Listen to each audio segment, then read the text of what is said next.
বন্ধুরা welcome to just sports Bangla. আশা করি তোমরা সবাই ভালো আছো, আমিও ভালো আছি। আজ মেনলি এই ভিডিও আলোচনা করব যে রয়্যাল চ্যালেঞ্জার ব্যাঙ্গালোর কিনা অর্থাৎ আরসিবি মেগা নিলামের আগে যে প্ল্যানটা নিয়ে তারা অকশনে নেমেছিল সেই প্ল্যানটা কিন্তু ব্যর্থ হতে পারে, বা যেসব প্লেয়ারগুলো মেগা নিলাম থেকে নিয়েছিল সেই সব প্লেয়ারগুলো এই মুহূর্তে কিন্তু আউট অফ ফর্মে আছে। কোনো লিগ বল বা দেশের ক্রিকেটে বল সেসব প্লেয়ারগুলো জঘন্যতম পারফরমেন্স করছে। তো সেটা নিয়ে কিন্তু আলোচনা করবো যে এ টু জেড কিন্তু আজ আরসিবিকে নিয়ে আলোচনা করবো যে আরসিবি কিন্তু এবার কিন্তু কোয়ালিফাই তো দূরের কথা, যদি এই প্লেয়ারগুলো ভালো ফর্মে না থাকে বা ভালো কিছু পারফরমেন্স না করতে পারে তাহলে কিন্তু নাম্বার 10-এ কিন্তু ফিনিশ করতে পারে কিন্তু আরসিবি। সেটা নিয়ে কিন্তু আলোচনা করবো। তো ভিডিওটা কিন্তু প্রচুর ইন্টারেস্ট। যে টিমকে নিয়ে কথা বলবো সেটা হচ্ছে পাঞ্জাব কিংস। অর্থাৎ পাঞ্জাব কিংস এবার কিন্তু কোয়ালিফাই করতে পারে বা ফাইনালেও কিন্তু খেলতে পারে কিন্তু পাঞ্জাব কিংস, কারণ পাঞ্জাব কিংসের বেশ কিছু প্লেয়ার এই মুহূর্তে দুর্দান্ত কিন্তু খেলছে, দুর্দান্ত কিন্তু ফর্মে আছে। বিশেষ করে পাঞ্জাব কিংসের ক্যাপ্টেন শ্রেয়াস আয়ার ভাই দুর্দান্ত কিন্তু ডোমেস্টিক ক্রিকেটে কিন্তু রান করছে। সৈয়দ মোস্তাক আলী ট্রফি বলো, বিজয় হাজরায় বলো, তারপরে বুচিবাবু টুর্নামেন্ট বলো, যেখানেই কিন্তু সুযোগ পাচ্ছে সেখানেই কিন্তু তোমার শ্রেয়াস আয়ার কিন্তু দুর্দান্ত কিন্তু খেলছে। তো শ্রেয়াস আয়ার এই মুহূর্তে কিন্তু দুর্দান্ত কিন্তু ফর্মে আছে। তার সঙ্গে সঙ্গে মার্কেস স্টয়নিসকে কিন্তু পাঞ্জাব কিংস কিন্তু 11 কোটি টাকায় মেবি নিয়েছিল, সেই মার্কেস স্টয়নিস কিন্তু দুর্দান্ত কিন্তু খেলছে। গ্লেন ম্যাক্সওয়েলকে আরসিবি রিলিজ দিয়েছিল, যে গ্লেন ম্যাক্সওয়েল আরসিবির হয়ে খেলতেই পারছিল না, সেই গ্লেন ম্যাক্সওয়েল কিন্তু দুর্দান্ত ফর্মে আছে। তো ওভারঅল কিন্তু পাঞ্জাব কিংসের কিন্তু ওভারঅল বেশ কিছু প্লেয়ার কিন্তু এই মুহূর্তে দুর্দান্ত কিন্তু খেলছে। তো তার ভিত্তিতে কিন্তু পাঞ্জাব কিংস কিন্তু এবার কোয়ালিফাই করতে পারে, সেটা নিয়ে আপডেট দেবো। তারপরে আপডেট দেবো যে কলকাতা নাইট রাইডার্সের অ্যাসিস্ট্যান্ট কোচ নিয়ে একটা বড় আপডেট আসছে। কি হতে পারে কলকাতা নাইট রাইডার্সের অ্যাসিস্ট্যান্ট কোচ আর কি হতে পারে ফিল্ডিং কোচ, সেটা নিয়ে কিন্তু এই ভিডিওয় কিন্তু এই দুটো নাম নিয়ে কিন্তু আলোচনা করবো। তো ভিডিওটা কিন্তু প্রচুর কিন্তু ইন্টারেস্টিং হতে চলেছে, ভিডিওটা স্কিপ করবে না, শেষ পর্যন্ত দেখবে। রয়্যাল চ্যালেঞ্জার ব্যাঙ্গালোরে যারা ফ্যান আছো এ টু জেড রয়্যাল চ্যালেঞ্জার ব্যাঙ্গালোরকে নিয়ে কথা বলবো, পাঞ্জাব কিংসকে নিয়ে কথা বলবো, আর লাস্টে কলকাতাকে নিয়ে কথা বলবো।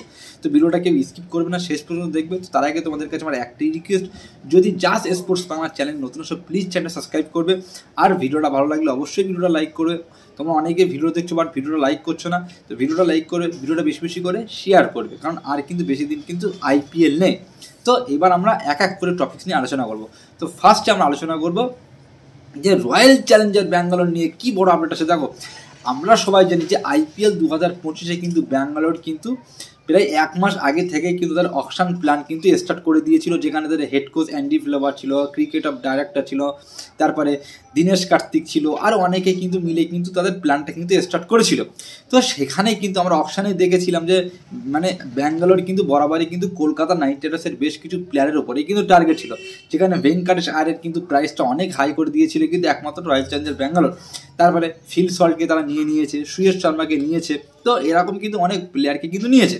তো এবার যদি আমরা কথা বলি যে ফিল সল্ট 2024-এ যখন জেসন রয়ের রিপ্লেসমেন্ট হিসেবে কিন্তু কলকাতা নাইট রাইডার্সে যোগ দিয়েছিল, তখন কিন্তু ফিল সল্ট কিন্তু দুর্দান্ত কিন্তু খেলেছিল, এবং ফিল সল্ট কিন্তু কলকাতার যে ওপেনার পজিশনটাই কিন্তু একাই কিন্তু সামনে ছিল সুনীল নারিনের সঙ্গে। তো দুর্দান্ত কিন্তু শুরু করেছিল, যার ভিত্তিতে কিন্তু ফিল সল্ট এবার কিন্তু 11 কোটি টাকায় কিন্তু দলে নিয়েছে কিন্তু আরসিবি।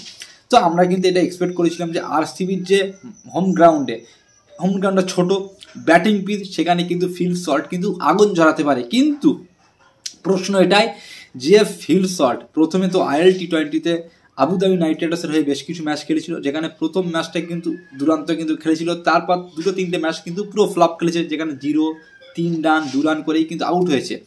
তারপরে যে ইন্ডিয়া ভার্সেস যে ইংল্যান্ড যে টি20 সিরিজটা হচ্ছে, সেখানে কিন্তু 2টো ম্যাচ খেলা হয়েছে, যেখানে কিন্তু প্রথম দিনে কিন্তু 0 রানে আউট হয়েছে ইডেন গার্ডেনে, তারপরে কিন্তু 3 রান করে আউট হয়ে গিয়েছে। তো ইডেন গার্ডেনে Phil Salt next season Eden গার্ডেনে খেলেছিল, সেই ইডেন গার্ডেনের পিচটা ভালো করে চেনে।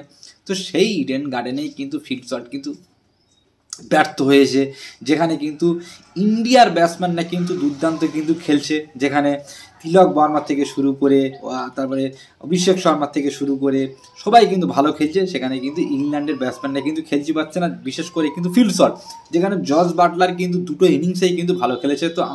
তো গুজরাট টাইটানের জন্য কিন্তু গুড নিউজ যে জস বাটলার কিন্তু দুর্দান্ত কিন্তু ফর্মে আছে, কিন্তু ফিল সল্ট ভাই এই মুহূর্তে কিন্তু জঘন্য ফর্মে আছে। তো এটা নিয়ে কিন্তু ব্যাঙ্গালোরের কিন্তু প্রশ্ন, বা টেনশন কিন্তু থাকবে। এবার যদি আমরা বলি যে ব্যাঙ্গালোরের আর একটা প্লেয়ার লিয়াম লিভিনস্টন, যে লিয়াম লিভিনস্টন আমি অকশনের আগেই বলেছিলাম যে এই লিয়াম লিভিনস্টন কিন্তু তার দেশের যখন খেলে ইংল্যান্ডের মাটিতে কিন্তু দুর্দান্ত কিন্তু খেলে, কিন্তু যখন আইপিএলে আসে লিয়াম লিভিনস্টন তখন কিন্তু সে কিন্তু পুরো জঘন্য খেলে। প্রত্যেকবার আমরা দেখেছি যে লিয়াম লিভিনস্টন যখনই সে ব্যাট করতে আসে সে কিন্তু কোনো দিনই আমি দেখিনি যে একটা ম্যাচ কিন্তু এক হাতে জিতিয়েছে বা ফিনিশ করেছে। এটাই কিন্তু লিয়াম লিভিনস্টনের সাথে কিন্তু প্রবলেম। তো এবারে কিন্তু ব্যাঙ্গালোরে প্রায় 7-8 কোটি টাকা দিয়ে কিন্তু লিয়াম লিভিনস্টনকে কিনেছে। দেখো লিয়াম লিভিনস্টন কিন্তু বল ব্যাট দুটি কিন্তু করতে পারে, কিন্তু এই মুহূর্তে প্রায় 5টা থেকে 6টা ম্যাচ পরশ কিন্তু ফ্লপ রান করেছে, যেখানে 14 run, 15 run, 13 run, 5 run, 3 run এরকম কিন্তু রান কিন্তু করছে। তো লিয়াম লিভিনস্টন কিন্তু আইপিএলের আগে কিন্তু জঘন্য খেলছে, পুরো পোর পারফরমেন্স করছে, সেটা নিয়ে কিন্তু আরসিবির ম্যানেজমেন্ট কিন্তু চিন্তায় থাকতে পারে। তারপর আর একটা প্লেয়ার বলতে পারো জেকব ব্যাথেল, জেকব ব্যাথেল কিন্তু বাইরে অর্থাৎ ইংল্যান্ডের পিছিয়ে কিন্তু দুর্দান্ত কিন্তু খেলেছে, যার ভিত্তিতে টেস্টে ডেবিউ করেছিল, ওডিআই ডেবিউ করেছিল ইংল্যান্ডের হয়ে, এমনকি টি20 কিন্তু সুযোগ পেয়েছিল, কিন্তু ইন্ডিয়ায় যখন এসেছে তখনই কিন্তু সে কিন্তু খেলতেই পারছে না। অর্থাৎ মানে ইন্ডিয়ার পিচটাই কিন্তু ইংল্যান্ডের এইসব বড় বড় প্লেয়াররাই কিন্তু বুঝতে পারছে না, বিশেষ করে বরুণ চক্রবর্তীর মতন প্লেয়ারদের ক্ষেত্রে যে তার স্পিনার যে স্পেলটা সেটাই কিন্তু বুঝতে পারছে না, আশদীপ সিংয়ের বলই বুঝতে পারছে না কিন্তু ফিল্ড শট। তো আরসিবির এটাই প্রবলেম হতে পারে যে আইপিএল আগে যদি এই 3টে প্লেয়ার, দেখো এই 3টে প্লেয়ারের মধ্যে জেকব ব্যাথেল, ফিল সল্ট আর লিয়াম লিভিনস্টন, ফিল সল্ট আর লিয়াম লিভিনস্টন এই দুটো প্লেয়ার 100% আরসিবির প্লেইং ইলেভেনে থাকবে। তো এই 3টে প্লেয়ারের মধ্যে 2টো প্লেয়ার ফিল সল্ট আর লিয়াম লিভিনস্টন যদি ফর্মে না আসে আইপিএলের আগে, তাহলেই কিন্তু আরসিবি কিন্তু প্লেঅফে তো যাওয়া দূরের কথা, লাস্টে কিন্তু ফিনিশ করতে পারে। কারণ আরসিবি কিন্তু তারা কিন্তু ফিল সল্ট আর লিয়াম লিভিনস্টনের ভিত্তিতে কিন্তু টিমটা কিন্তু সাজিয়েছে। একটা টিম অকশনের আগেই কিন্তু তাদের প্লেয়ারদের, বেসিক প্লেয়ারদের নিয়েই কিন্তু প্ল্যানটা কিন্তু সাজায়, যে এই প্লেয়ারটা এখানে ভালো খেলবে, এই প্লেয়ারটা মিডল অর্ডারে ভালো খেলবে, সেইভাবেই কিন্তু টিমটা কিন্তু তৈরি করে, তার পিছনে কিন্তু পয়সা খরচ করে। কিন্তু সেই প্লেয়ার যদি অকশনের পরে যদি বাজে ফর্মে থাকে, মানে খেলতে না পারে, তাহলে কিন্তু সেই টিমটা নিয়ে কিন্তু প্রচুর কিন্তু প্রবলেম হয়, সেটা কিন্তু আমরা প্রত্যেকবারই দেখেছি। তো আরসিবি কিন্তু এবার কিন্তু আবারও কিন্তু প্রবলেম হতে পারে, কারণ আরসিবির কিন্তু overseas player Liam লিভিনস্টন, Phil Salt এইসব প্লেয়ারগুলো কিন্তু খুব বাজে খেলে। টিম ডেভিড কিন্তু ভালো খেলেছে, আরসিবির যে টিম ডেভিডকে নিয়েছে, টিম ডেভিড কিন্তু বিগ ব্যাশ লিগে দুর্দান্ত খেলেছে। তো এই হয়ে গেল আরসিবি নিয়ে আপডেট, ঠিক আছে। কারণ আরসিবি যদি এই কটা পজিশন ঠিক না করতে পারে, মেনলি আর একটা প্রবলেম হতে পারে যে আরসিবি যে ফাস্ট বলারকে নিয়েছে জর্জ হ্যাজালউড, সে জর্জ হ্যাজালউড কিন্তু ইঞ্জুরি প্রুন প্লেয়ার, যদি জর্জ হ্যাজালউড ইঞ্জুরি থাকে তাহলে কিন্তু আবারও কিন্তু প্রবলেম পড়তে পারে। তো আরসিবিকে নিয়ে কিন্তু অনেক কিন্তু চিন্তার বিষয় আছে, যে আরসিবির কিন্তু মেনলি কিন্তু ফিল সল্ট, লিয়াম লিভিনস্টনের ফর্মে তো আসতেই হবে, তা না হলে কিন্তু প্রবলেম হয়ে যাবে। বিরাট কোহলির ফর্ম নেই কিন্তু চিন্তা আছে। তো এই সবগুলো ঠিকঠাক না, স্পিনার পজিশনে কিন্তু দুর্বল আছে, কারণ সুয়েশ শর্মা ভাই মানে কি বলো, সবে তার কেরিয়ার শুরু। সুয়েশ শর্মা সেই রকম কিন্তু বড় নামের কিন্তু স্পিনার না, সুয়েশ শর্মা কিন্তু মার খাবে কিন্তু আইপিএলে, প্রচুর মার খাবে কিন্তু আইপিএলে, ঠিক আছে। তো এইগুলো ঠিক না করলে কিন্তু আরসিবি কিন্তু প্লেঅফে তো যাওয়া দূরের কথা, লাস্ট ফিনিশ করতে পারে।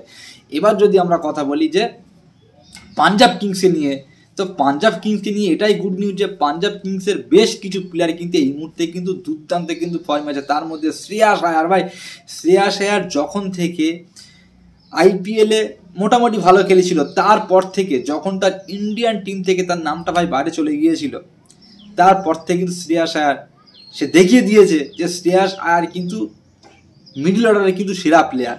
রঞ্জি ট্রফিতে একের পর এক সেঞ্চুরি, বিজয় হাজরা বলো, সৈয়দ মোস্তাক আলী ট্রফি বলো, বুচিবাবু টুর্নামেন্ট বলো, সব জায়গায় কিন্তু সে কিন্তু আগুন ফর্মে আছে। তো সৈয়দ মোস্তাক, তো শ্রেয়াস আয়ারের জন্য গুড নিউজ, বা পাঞ্জাব কিংসের জন্য গুড নিউজ যে পাঞ্জাব কিংসের ক্যাপ্টেন শ্রেয়াস আয়ার এই মুহূর্তে কিন্তু দুর্দান্ত কিন্তু ফর্মে আছে। এবার যদি আমরা কথা বলি যে মার্কেস স্টয়নিস কিন্তু নেক্সট সিজন কিন্তু লখনৌ সুপার জায়ান্টসের হয়ে খেলেছিল, সেই মার্কেস স্টয়নিসকে কিন্তু এবার কিন্তু দলে নিয়েছে কিন্তু পাঞ্জাব কিংস। তো পাঞ্জাব কিংসের হয়ে কিন্তু মার্কেস স্টয়নিস কিন্তু এবার কিন্তু আগুন লাগাতে পারে, কারণ বিগ ব্যাশ লিগে কিন্তু ভাই শুধু কিন্তু ব্যাটে না, বল ব্যাটে দুটোই কিন্তু দুর্দান্ত কিন্তু পারফরমেন্স করেছে, আর এই মুহূর্তে কিন্তু দুর্দান্ত কিন্তু ফর্মে আছে। কাল কিন্তু যে সাউথ আফ্রিকাতে টি20 লিগে কিন্তু ডারবান সুপার জায়ান্টসের হয়ে খেলেছে, আর সেখানেও কিন্তু একটা 50 রান করেছে, নট আউট ছিল। তো এটাই গুড নিউজ যে মার্কেস স্টয়নিস কিন্তু আইপিএলের আগে কিন্তু দুর্দান্ত কিন্তু ফর্মে আছে। গ্লেন ম্যাক্সওয়েল, যে গ্লেন ম্যাক্সওয়েলকে কিন্তু আরসিবি রিলিজ করে দিয়েছিল, যে গ্লেন ম্যাক্সওয়েল আরসিবিতে জঘন্যতম খেলছিল, ব্যাটে কোনো রান আসছিল না, সেই গ্লেন ম্যাক্সওয়েল কিন্তু এই মুহূর্তে কিন্তু বিগ ব্যাশ লিগে দুর্দান্ত কিন্তু খেলেছে, দুর্দান্ত কিন্তু ফর্মে আছে। আর গ্লেন ম্যাক্সওয়েল কিন্তু এবার কিন্তু আইপিএলে কিন্তু আগুন জ্বালাবে, এটা আমি লিখে দিলাম, মিলিয়ে নিও। পাঞ্জাব কিংসের হয়েই কিন্তু তার কেরিয়ারটা কিন্তু শুরু হয়েছিল কিন্তু পাঞ্জাব কিংসের হয়ে মেবি, তো পাঞ্জাব কিংসের হয়েই কিন্তু সে কিন্তু সেরা তার ডেলিভারিটা কিন্তু দেখিয়েছিল। আর এবার কিন্তু পাঞ্জাব কিংসের হয়ে কিন্তু আবারও কিন্তু সে কিন্তু ফর্মে আসতে পারে। তো Marcus Stoinis, Glenn Maxwell, Shreyas Iyer সব তারপরে দুরান্তে কিন্তু ফর্মে আছে। দ্য গুড নিউজ, ঠিক আছে, লকি ফার্গুসন যে পাঞ্জাব কিংস যে প্লেয়ারটা নিয়েছে লকি ফার্গুসন আইএল টি20তে, ঠিক আছে, আইএল টি20তে লকি ফার্গুসন খেলছে, ডেসার্ট ভাইপার্সের হয়ে খেলছে, সেখানে কিন্তু লকি ফার্গুসন ক্যাপ্টেনও ছিল, সেই টিম কিন্তু এখন পয়েন্ট টেবিলে নাম্বার 1 আছে। তো ডেসার্ট ভাইপার্সের হয়ে কিন্তু লকি ফার্গুসন দুর্দান্ত কিন্তু বল করছে, সঠিক ইয়ার্কার করছে, সঠিক বাউন্স দিচ্ছে। তো পাঞ্জাব কিংসের জন্য গুড নিউজ যে লকি ফার্গুসনও কিন্তু ফর্মে আছে। আর পাঞ্জাব কিংস কিন্তু অনেক আগে থেকে কিন্তু তাদের প্র্যাকটিস ক্যাম্প কিন্তু স্টার্ট করে দিয়েছে, যেখানে ইউজি চাল কিন্তু প্র্যাকটিস ক্যাম্পে কিন্তু যোগ দিয়েছে। তো ইউজি চালের মতন প্লেয়ারও কিন্তু পাঞ্জাব কিংসের কিন্তু স্কোয়াডে আছে। তো পাঞ্জাব কিংস কিন্তু এবার কিন্তু কোয়ালিফাই করবে, 80% চান্স আছে পাঞ্জাব কিংস কিন্তু ফাইনালেও যেতে পারে, কারণ পাঞ্জাব কিংসের স্কোয়াডে বেশ কিছু ইয়াং ট্যালেন্টেড প্লেয়ারকে কিন্তু নিয়েছে। সেটা হয়তো আমরা এখন হয়তো তাদের নাম কিন্তু নাও জানতে পারি, কিন্তু আইপিএল হয়তো তারা বড় কিছু ডেলিভারি করতে পারে, যেরকম শাশাঙ্ক সিং, আশুতোষ শর্মা নেক্সট সিজন করেছিল। লাস্ট যদি আমরা কলকাতা নাইট রাইডার্সকে নিয়ে কথা বলি, থাকো কলকাতা নাইট রাইডার্সে এই মুহূর্তে চিন্তার বিষয় কি, যে কলকাতা নাইট রাইডার্সে কোনো অ্যাসিস্ট্যান্ট কোচ আর ফিল্ডিং কোচ কিন্তু নেই, কিন্তু কলকাতা নাইট রাইডার্সের এমনই একটা কোচ আছে, সেই কোচটাকেই Kolkata Knight Riders assistant coach কিন্তু করতে পারে, তার নাম হচ্ছে কার্ল ক্রো। এই কার্ল ক্রো নেক্সট সিজন যখন চ্যাম্পিয়ন হয়েছিল তখন কিন্তু কলকাতা নাইট রাইডার্সের স্পিনার বোলিং কোচ কিন্তু সামনে ছিল, যেখানে কার্ল ক্রো আসার পরে আমরা বরুণ চক্রবর্তীর একটা আলাদা রকম মেজাজ দেখেছিলাম, তারপরে সেটা আমরা দেখেছিলাম। তো সেই কার্ল ক্রো আইএল টি20তে কিন্তু মেবি হেড কোচ বা অ্যাসিস্ট্যান্ট কোচে বা মেন্টরে কিন্তু কাজ করছে।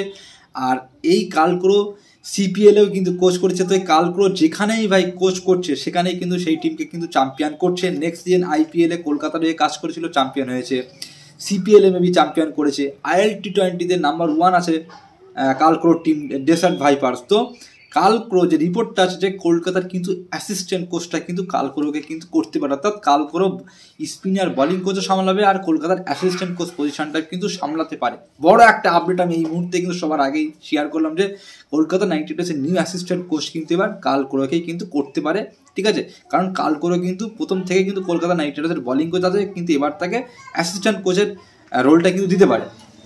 এবার যদি আমরা বলি যে কলকাতা নাইট রাইডার্সের ফিল্ডিং কোচ কী হতে পারে, তো এই মুহূর্তে যে আপডেটটা অনেক আগেই আমি এই আপডেটটা তোমাদেরকে দিয়েছি যে কলকাতার ফিল্ডিং কোচ কিন্তু জেমস ফোস্টার কিন্তু হওয়ার চান্স কিন্তু 90% এখনও বলছি, ঠিক আছে, যে জেমস ফোস্টারই কিন্তু কলকাতার কিন্তু ফিল্ডিং কোচ হবে, কারণ জেমস ফোস্টার কিন্তু আইএল টি20তে কিন্তু এই ডেসার্ট ভাইপার্সের কিন্তু হেড কোচ, যেখানে কার্ল ক্রো আর তোমার এই জেমস ফোস্টার মিলেই কিন্তু কাজ করছে। তো এই জেমস ফোস্টার কিন্তু একসময় কলকাতার কিন্তু ফিল্ডিং কোচ ছিল, তো ফিল্ডিং কোচ কিন্তু হওয়ার কিন্তু সব থেকে দাবিদার কিন্তু এই জেমস ফোস্টার আছে। তো এই দুটো নাম কিন্তু আমি সবার আগেই কিন্তু শেয়ার করলাম, ঠিক আছে। তো ভিডিওটা অবশ্যই যদি ভালো লাগে তো ভিডিওটা লাইক করবে, আর চ্যানেলে নতুন হলে প্লিজ চ্যানেলটা সাবস্ক্রাইব করবে, আর ভিডিওটা বেশি বেশি করে শেয়ার করবে। তাহলে এই পর্যন্ত, বাই।